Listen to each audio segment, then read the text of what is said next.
I'm excited to be able to welcome on a top guy in 2021, Jay France. What's going on today, bro? Yeah, how you doing? Pretty good, man. Well, you're part of this 2021 class, one that's probably never to be forgotten as this is an odd summer for you guys. I mean, obviously, you guys typically would be playing club all summer, spring, going on visits. How you've adjusted this new kind of way for this year?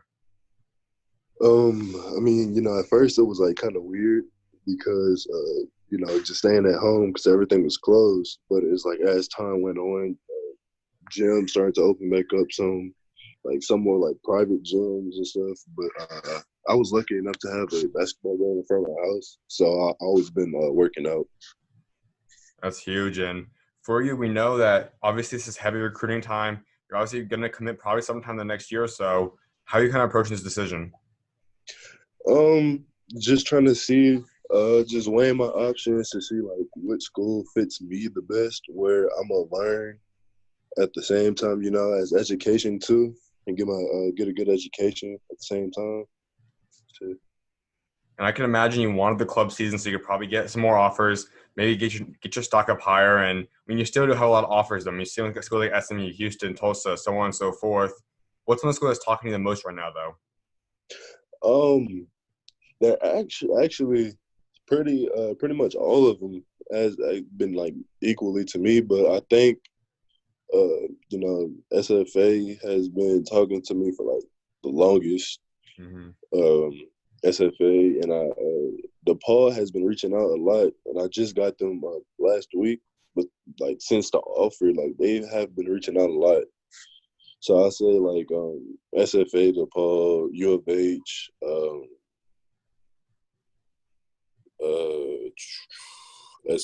SMU, but all of them really been reaching out a lot though. And as I said earlier, I can imagine right now would be the time you'd probably go on some visits right now. Is that something you really wanted to wait for just until you go see the campus, meet them in person until you commit? Right. That's something I'm really waiting for to see like how campus is too. And so when everything starts opening up, you can start doing visits again. What's the schools that you're kind of setting up or you want to set up for visits to? Um, I'm planning on hopefully going to DePaul for a visit. Hopefully taking a visit to Iona, Virginia Tech.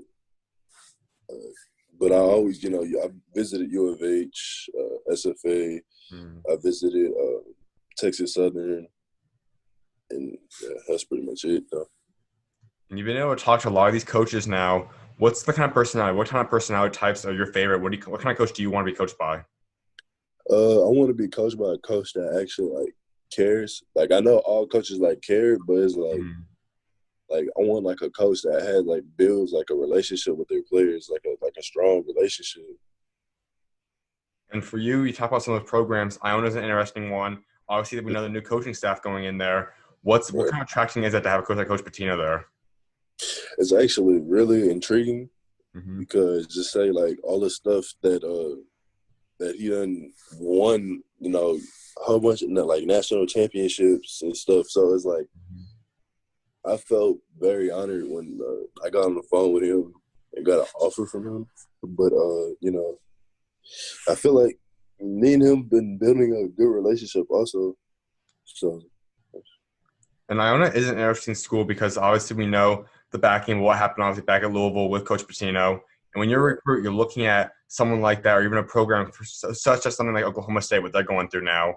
What right. goes through your mind? What kind of do you put any kind of walls up or some kind of like guidance when you look at a school that might have other issues behind in the past? Um, I do. It's like it's still sometimes like I try to look past it, Mm-hmm. but it's still like in the back of my mind. It's like, so what if it Mm-hmm. happens again or something? You know. Couldn't agree more. And a couple of those schools you talked about, someone like DePaul is someone that is putting together a really nice class in your class. Keon Edwards already there. I'm not buying him.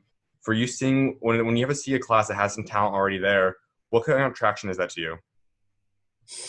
It's a really good attraction because it's like if they have pretty good talent, that means the squad's gonna be nice, and so you just got to build it up together.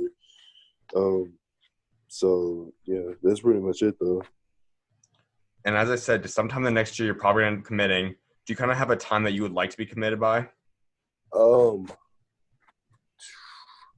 I really don't have a specific time, but probably like after basketball season next year. School year. Mm-hmm. And you say how all these schools are obviously still pretty much equal to you, and it's gonna be hard obviously start narrowing it down to whatever you want to narrow it down to, and then obviously you're found one.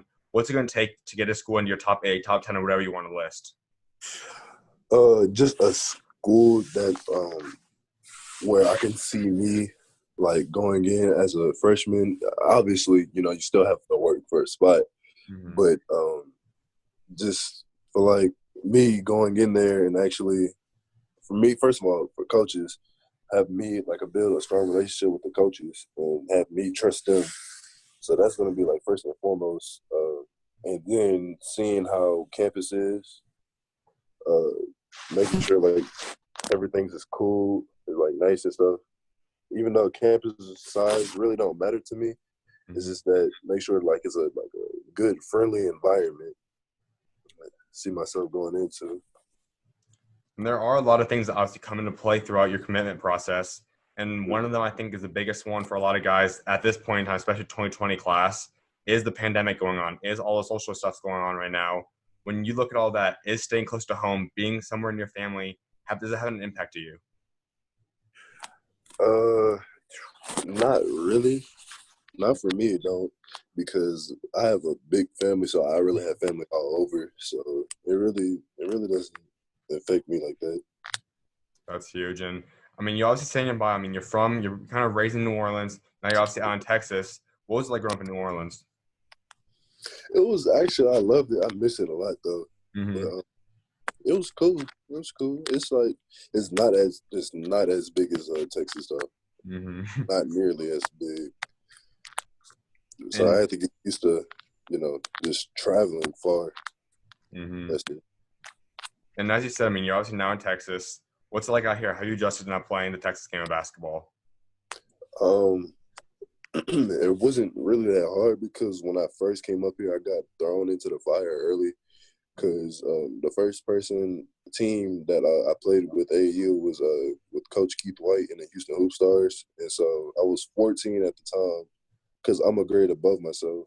I'm really supposed to be in a class 2022, but I'm 21. So with him, I played 17U when I was 14. So that's when I really got all the exposure right then. And I want to talk about that then. I mean, you just said obviously it's kind of a rare thing, especially in today's game. A lot of guys kind of usually hold back in middle school or something so that they're a year older, obviously, for the grade. Being a year Yeah. younger, how have you adjusted to sometimes being 2 years younger than some of the competition? Well, I mean, because I'm pretty used to Mm-hmm. it because it happened early. Yeah. Because nobody knew I was going to play basketball. Like, because I always was a baseball guy, Mm. so none of my family knew I was going to play basketball. So that's pretty much why. And then when they tried to do it, it was already too late.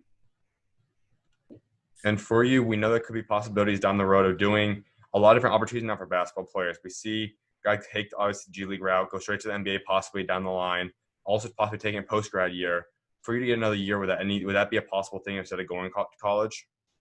Uh, Possibly, maybe going like prep, seeing if they could reclassify it, possibly though. But if I'm doing what I'm supposed to do right now and getting like everything that I want to get, then probably not though.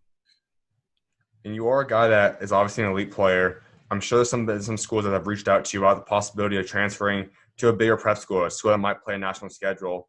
Is that something you consider for this season? Yeah, I take that in consideration. So yeah. Mm-hmm.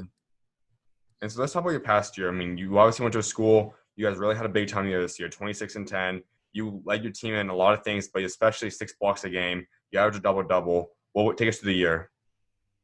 When we first started off, it was kind of just trying to get used to it because we had like a whole bunch of new people. Mm-hmm. So we kind of got to, get used to everybody, how to see how they play.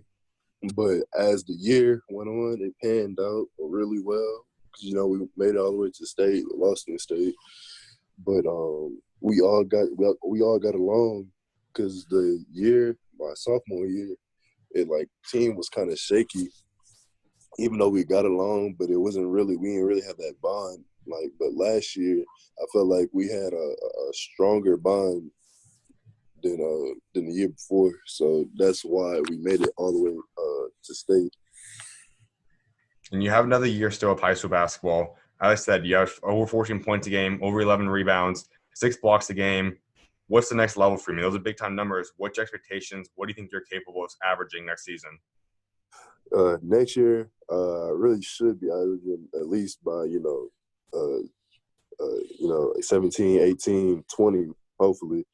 Rebounds should go up dramatically. You said over 11, Mm-hmm. should be around like 15, and blocks should be going up too. And to get 6 blocks a game, that's something not a lot of people in the country can do. How are you able to time the blocks up? How did you become such an elite shot blocker? Um, I always been really good at because I have a 7'3" and 3/4, so you could basically say 7'4" wingspan. Mm-hmm. So it's like I always been a good shot blocker, but it's not until like last year when I really started using it well. Mm-hmm. So I just started figuring out how to time all my shots. I time all the shots. And when would you say, as a player, it kind of clicked for you and you started to realize you can be an elite player and you're going to become a Division I high major player? When I started getting a lot of like interest in like different D1 schools, Mm-hmm. then I started looking at myself, seeing like what I was doing to get them interest, like get all the coaches interested, and I just kept doing those things. And so I was like, okay, when I got the interest, I was like, okay, maybe I really could do something with this. You look at next season now, just to be able to call it a successful season, to have it be something that you say would be successful for yourself, what would all have to happen in the next year? Next year, first we hopefully, always the plan try to go undefeated. Mm-hmm. But just keep the same plan as last year because last year wasn't bad at all. Just keep the same plan as last year. Everybody play their role. Nobody try to do too much. Just play your role, and then just everything pan out. But we're for sure getting the state ring next year. That's no doubt. That's big time, man. And something else I want to talk about is off the court, man. I know you're a believer. I know you talk about your faith a lot. How has God helped get you to the point you're at today? If it wasn't for him, I wouldn't be in the position where I'm at right now. I pray to God every day. I make sure I get a prayer in every day, like before anything, and like even in school, right before I take a test or a quiz, I pray to God, and so that's why right now, uh, I go to church every Sunday. So God plays a huge role in my life. It's huge, man. And you look through all the stuff you're going to go through now, going to college, going through this recruitment process. You're going to have a high profile. You're a basketball player. How do you look to kind of spread the light and kind of represent God throughout all your stages now? Everywhere I go, I try to spread the word. It's like if I hear somebody talking about or like just making jokes of it, I kind of tell them about it. And like sometimes they'll be like, okay, and like they don't believe him, Mm-hmm. like believe in him. But I try my best to try to try to tell them about God. Sometimes they'll be like, okay, and they actually do. They wind up changing their faith. But other times, they still not gonna believe. But I try to do my part and spread the word.